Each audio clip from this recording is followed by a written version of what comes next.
Okay, good evening, ladies and gentlemen, on this Monday evening. Tonight's topic is advertising.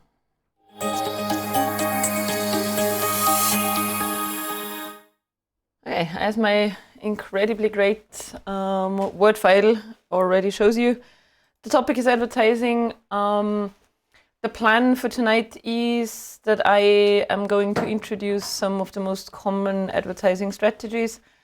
I will briefly talk you through some advertising media.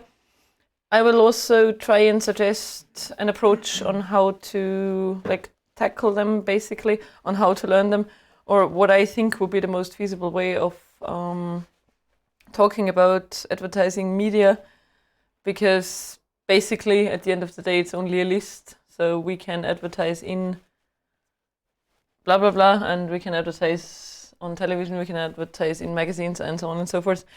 I'll try and suggest some ways on how you could study, and of course I will show you 2 trial exams, my ideas on how the topic could be dealt with in the exam, or what could be asked from you in the exam. As I already mentioned, the first point is types of advertising media.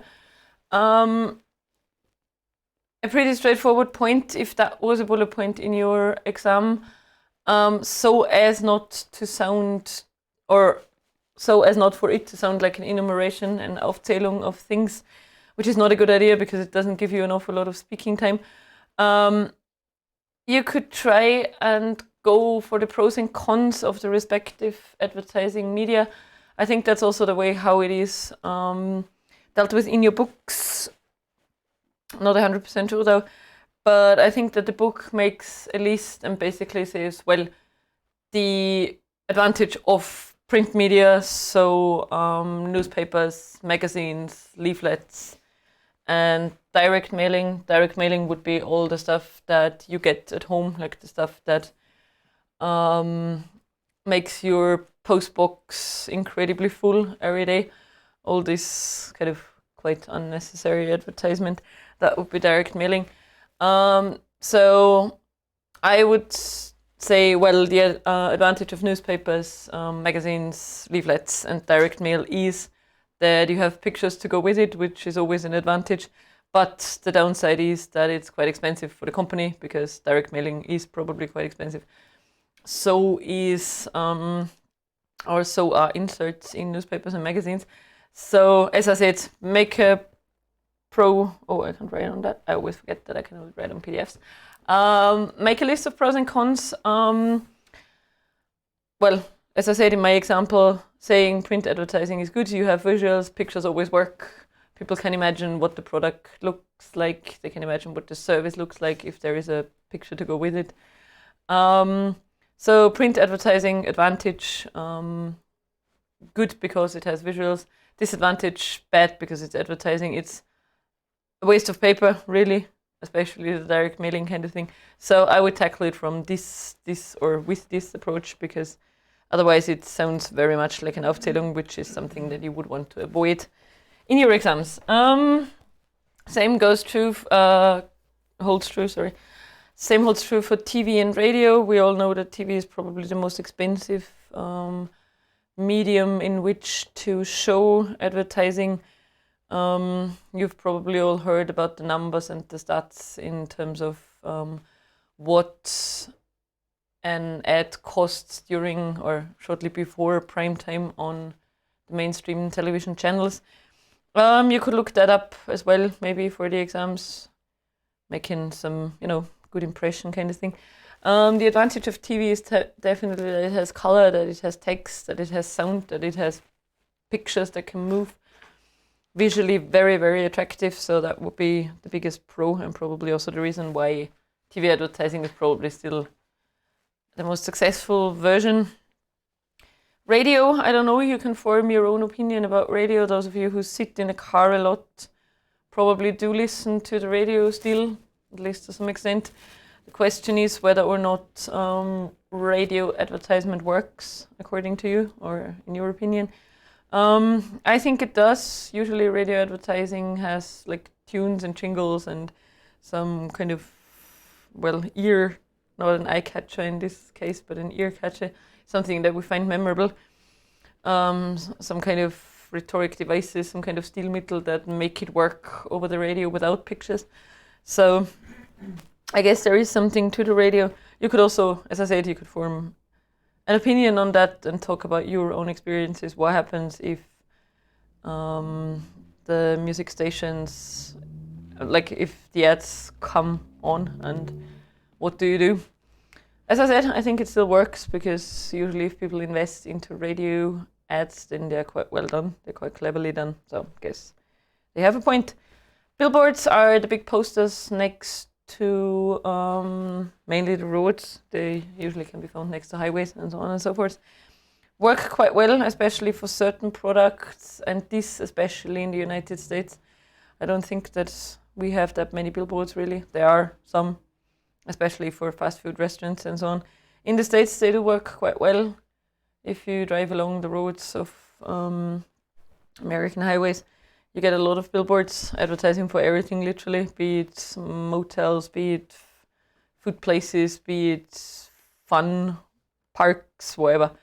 So billboards are still out there, and I think they do work, especially in a certain kind of field.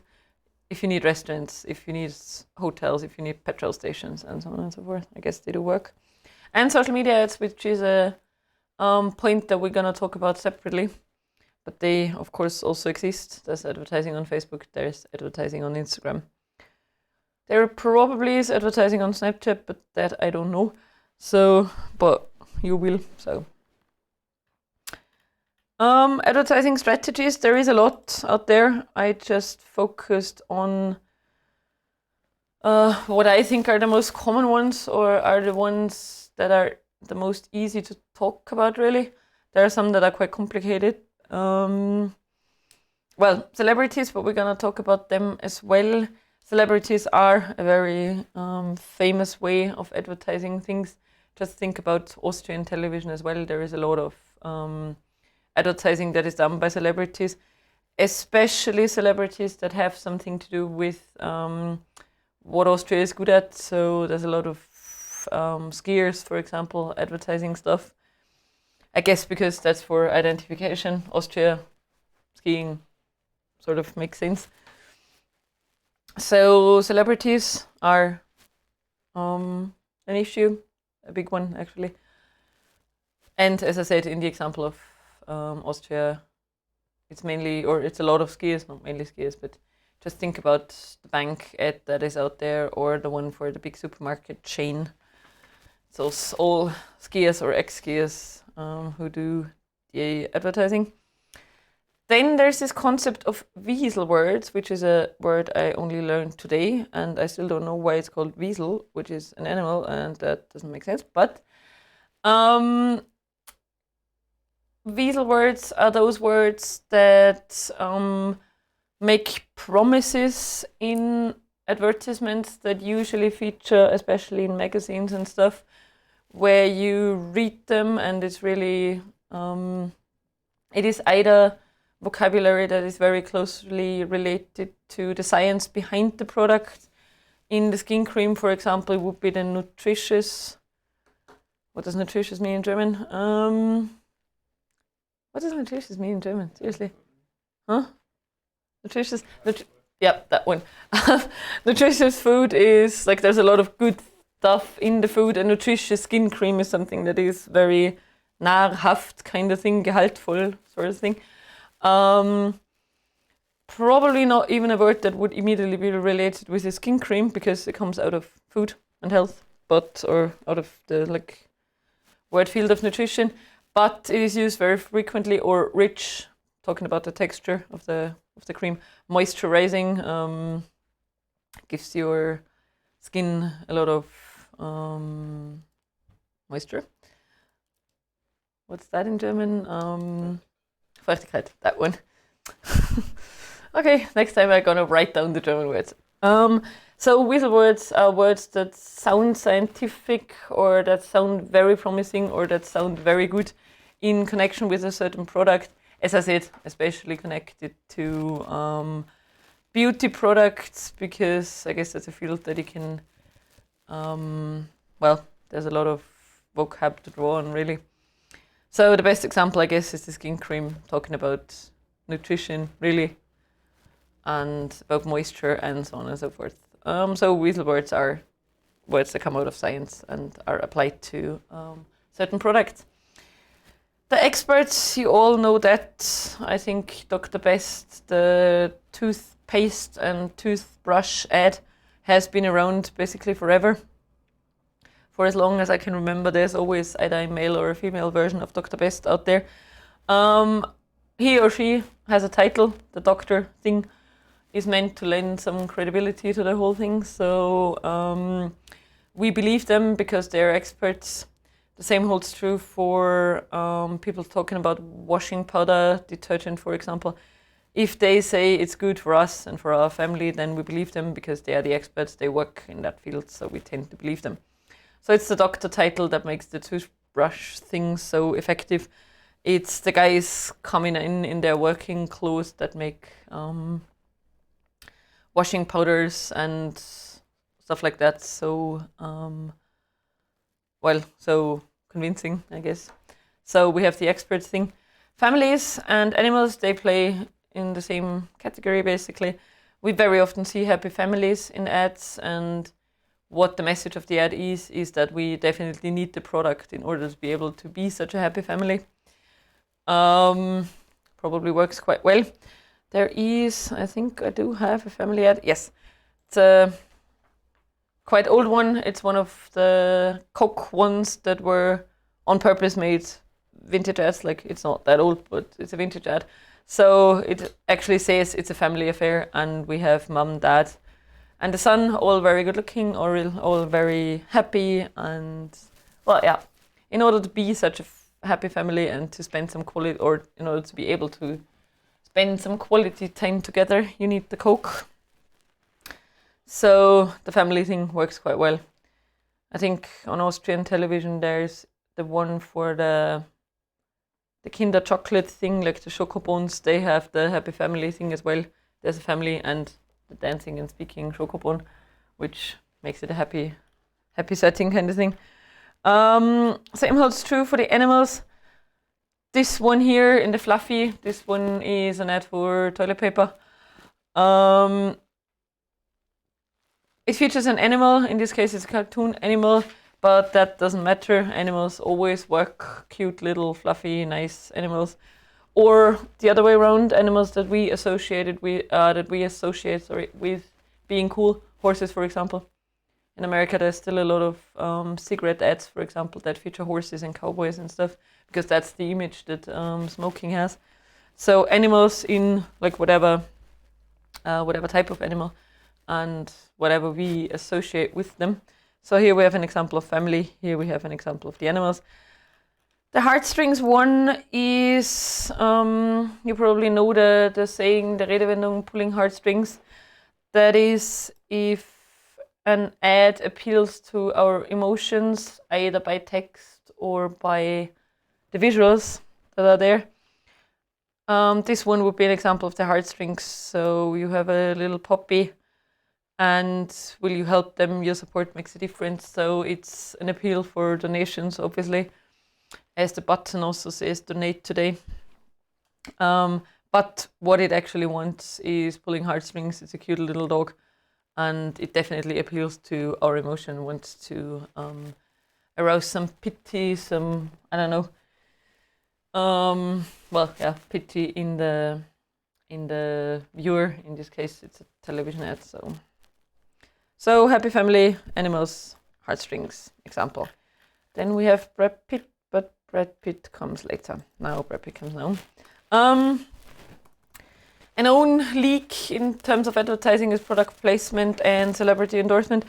Product placement is whenever you see the name of a brand or the actual thing, I don't know, a Coke bottle or something, in a movie or in a series. Nowadays it's done in series as well. The early version of product placement, like the forerunner basically, is the sponsoring, all the banners and stuff that you have in sports stadiums. Still very expensive. I think if you are a company and if you want to get a banner in a football stadium, American football stadium, that is still one of the most expensive ways of advertising that you could possibly do. Nowadays, in times of television, we have product placement. So you see a Coke bottle sitting on a table in a movie, people sitting around that table sipping their Cokes, and that is what product placement is. So you clearly see the label, you clearly see the red color of the label of Coke, and you can also see the rating or like the letters on the bottle. As I said, nowadays also series do it, especially the American ones. Maybe not that frequently. One of the most famous examples of product placement nowadays, I think the film is not that current anymore, but those of you who like James Bond movies and who like the Daniel Craig James Bond movies, he started to drink beer instead of the good old martinis.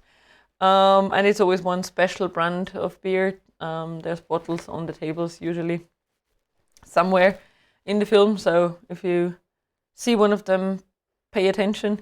It is one of the most successful examples of product placement of the last couple of years. Quite cleverly done as well, because it's a change in, like, everyone who knows James Bond knows that he's only drinking martinis, and then he suddenly started to become a bit more modern and started drinking beer. Quite cleverly done, I think, and also a big success for the company. I know that. So celebrity endorsement is what I was already talking about.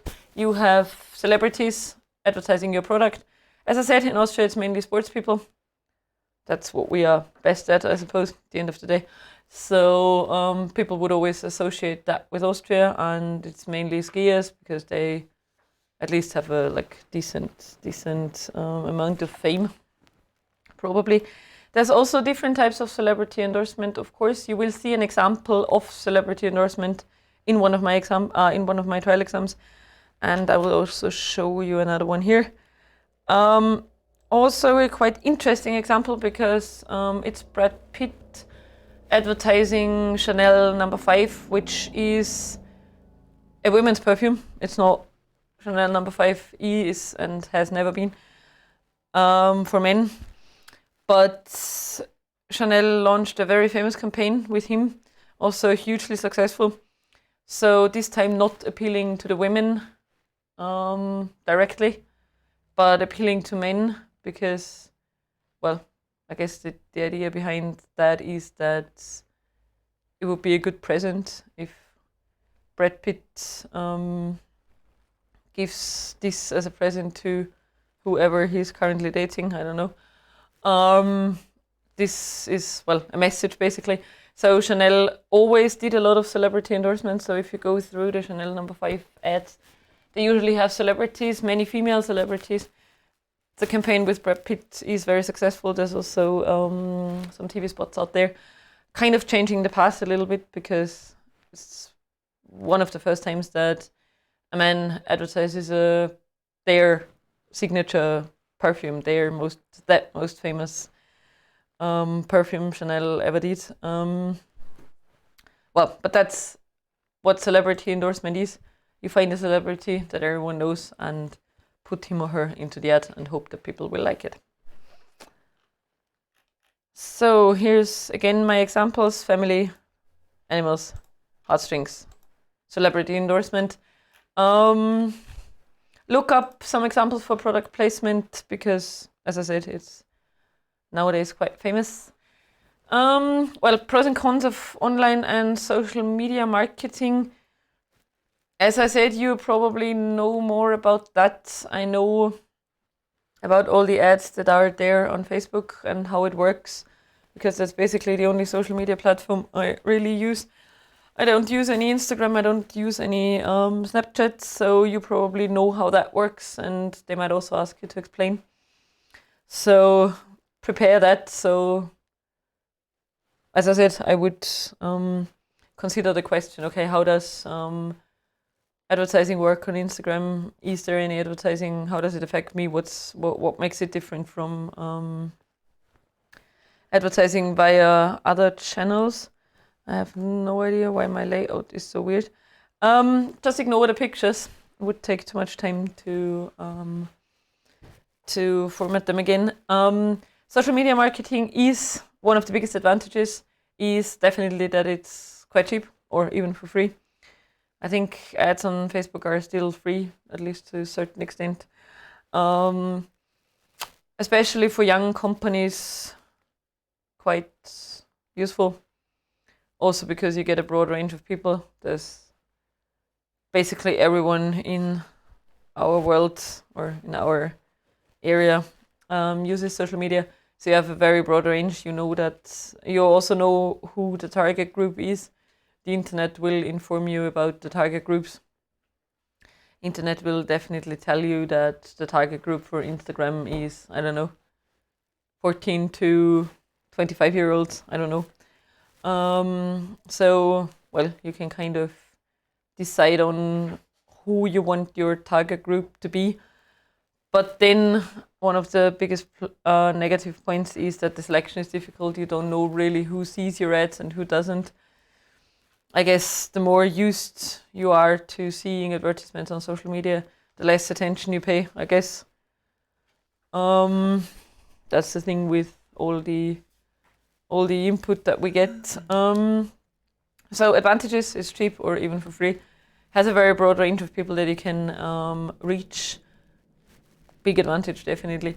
And it is fast and it is interactive. So if you do advertising that people can comment on or that people can actively like or share or whatever, then this is probably one of the most effective ways to get popular or to be, well, to have a product or to be a company that is talked about. Especially the interactiveness, I would say, is one of the biggest advantages in the social media thing. But as I said, selection is difficult. And for the company, it's quite time consuming because it needs to be up to date all the time. In times of media literacy, so where we all know a lot about social media and so on and so forth, we don't really accept stuff that is outdated and would probably not look at it anymore. So the companies have to make sure that it's always current and that it's always the actual thing in its latest version that is available and that can be seen. So it's probably, well, you also need stuff for that. And that's why most companies have somebody who takes care of social media marketing, especially. And also people expect very quick responses normally. So if I post something related to my product, whichever product it is, and you ask me something online, you probably expect an answer pretty quickly, otherwise you lose your interest. So there needs to be people, or there have to be people who do that. Good, quick recap of my pictures. As I said, there's many advertising strategies out there. That's the ones that I thought are the most frequent ones. I just went through in my brain, basically I went through all the ads that I know, kind of. And that's the one that I could spontaneously give examples of, basically. You can also find some more.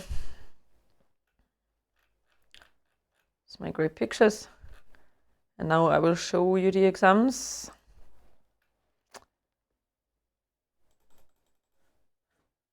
As always, you have a situation.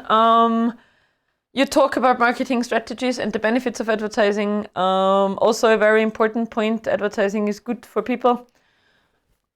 But also, or it's good for companies, we know that. But it's also, to a certain extent, good for the people. Also good for the government. So think about advertising benefits. Good for the government because it brings money, creates workplaces, and so on and so forth. You have that in your book as well. Usually there's this tendency to say that advertising is bad. We all get annoyed whenever the ads start during movies, but as I said, there's some benefits to the whole thing as well.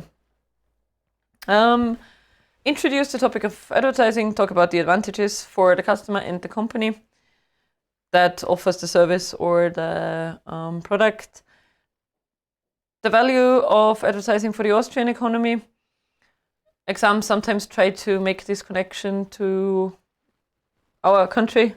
So because we're a tourist place, advertising works quite well in terms of like tourists. I think if you look at the ads that the Tirol-Werbung, for example, does, they are very, very artistic, very good. So they obviously invest quite a lot of money. That would be a good example of advertising that is directly related to the economy. I would want to go skiing in Austria if I, after seeing those pictures. So I guess that would work. Some countries have launched advertising bans for products that target children directly. So you would not see any, I don't know, Toys R Us ads or something like that because, well, the basic argument is that we don't want to raise children in that direction, like the consumer society, and children should not be exposed to that at the age of 5, whatever. A favorite TV commercial or a commercial that you don't like, either or. What's the idea behind it? Why do you like it, or why do you find it memorable if you don't like it? Like, I couldn't pick a favorite ad. I find them usually quite annoying, especially the ones on TV. But find one that you sort of like, or that you at least find memorable, and also think about the question why you like it. Like, why does it work? What's the idea? And try and relate it to some of the strategies that you probably talked about before. Then you have the questions, as always, so it's a dialogue. Strategies, drawbacks, advertising bans, influence on the people. So you talk about that with your interlocutor, probably focusing on points that you haven't touched upon yet. So in my case, that would be the influence on people. How does it work? Like, what does advertising do to our brains?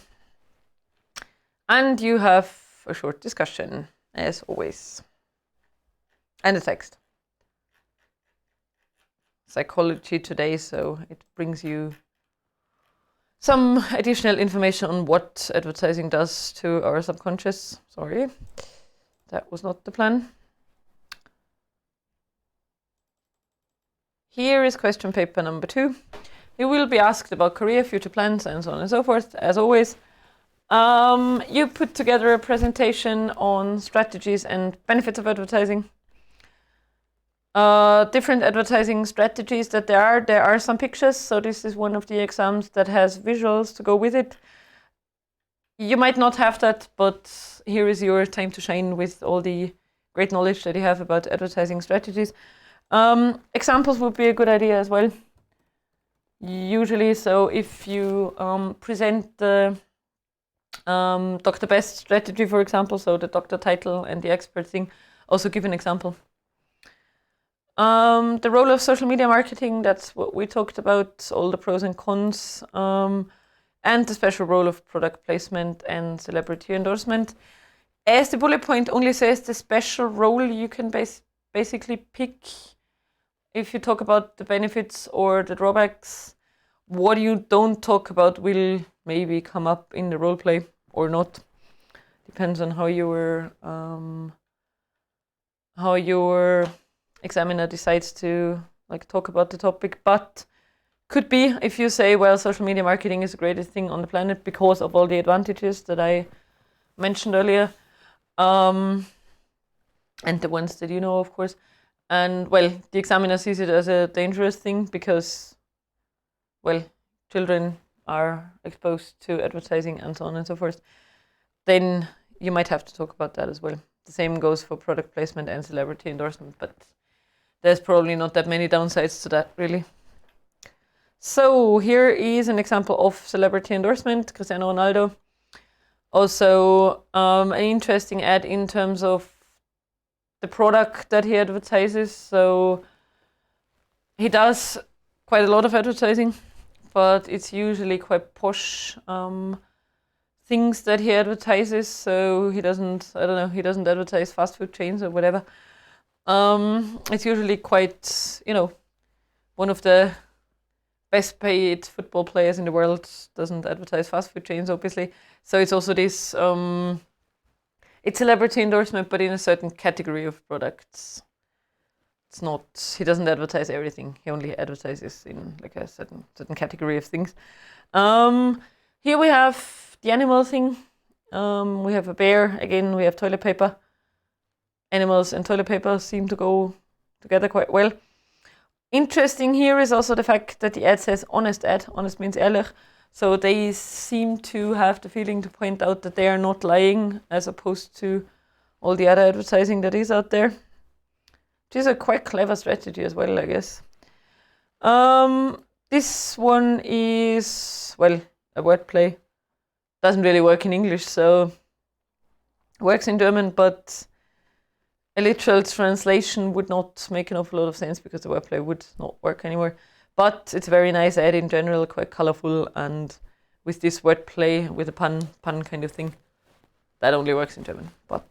And the puppets, I should maybe update this exam. The puppets have been around for a while. They are basically Barbie dolls who have a lot of fun after drinking their Diet Coke.